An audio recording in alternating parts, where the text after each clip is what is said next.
The argument starts with the major premise that where there is design, there must be a designer. The minor premise is the existence of design throughout the universe.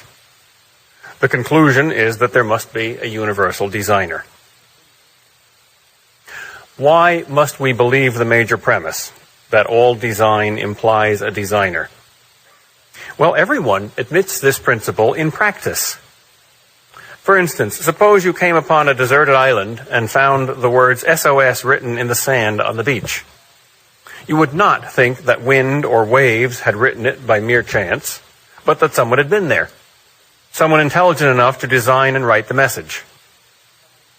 If you found a stone hut on the island with windows, doors, and a fireplace, you would not think that a hurricane had piled up the stones that way by chance. You immediately infer a designer whenever you see design. When the first moon rocket took off from Cape Canaveral, two scientists stood watching it side by side. One was a theist, the other an atheist. The theist said, "Isn't it wonderful that our rocket is going to hit the moon by chance?" The atheist objected, "What do you mean, chance? We put millions of man-hours of design into that rocket." "Oh," said the theist, "you don't think chance is a good explanation for the rocket? Then why do you think it's a good explanation for the universe?" There's much more design in a universe than in a rocket. We can design a rocket, but we couldn't design a universe. I wonder who can. Later that day, the same two scientists were strolling down a street and passed an antique store. The atheist admired a picture in the window and asked, "I wonder who painted that picture?" The theist joked, "No one, it just happened by chance." Is it possible that design happens by chance without a designer? Well, according to the bumper sticker, you know what just happens. But there is perhaps the history of the Red Sox just happens. There is perhaps one chance in a trillion that SOS could be written in the sand by the wind. But who would use a 1 in a trillion explanation? Someone once wrote that if you sat 1,000,000 monkeys at 1,000,000 typewriters for 1,000,000 years, one of them would eventually type out all of Hamlet by chance.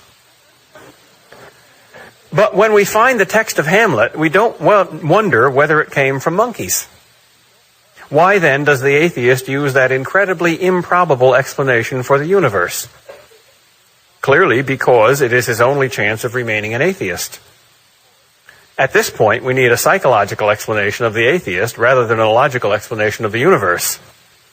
We have a logical explanation of the universe. The atheist doesn't like it. It's called God.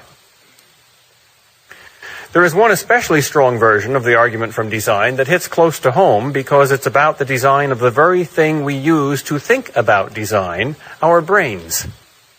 The human brain is the most complex piece of design in the known universe. In many ways, it is like a computer.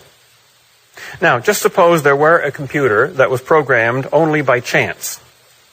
For instance, suppose you were in a plane and the public address system announced that there was no pilot, but that the plane was being flown by a computer that had been programmed by a random fall of hailstones on its keyboard, or by a baseball player in spiked shoes dancing on computer cards. How much confidence would you have in that plane?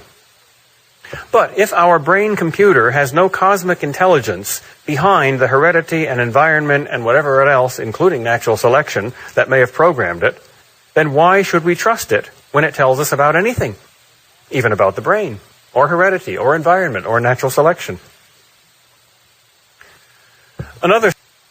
Furthermore, could the design that obviously now exists in us and in our brains come from something with less design or with no design alone?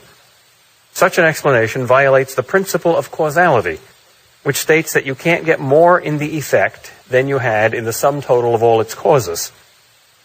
If there is intelligence in the effect, humanity, there must be intelligence in the cause.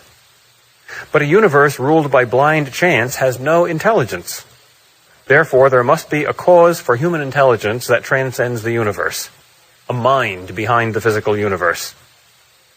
Most great scientists have believed in such a mind, by the way, even those who did not accept any revealed religion. Now, how much does this argument prove?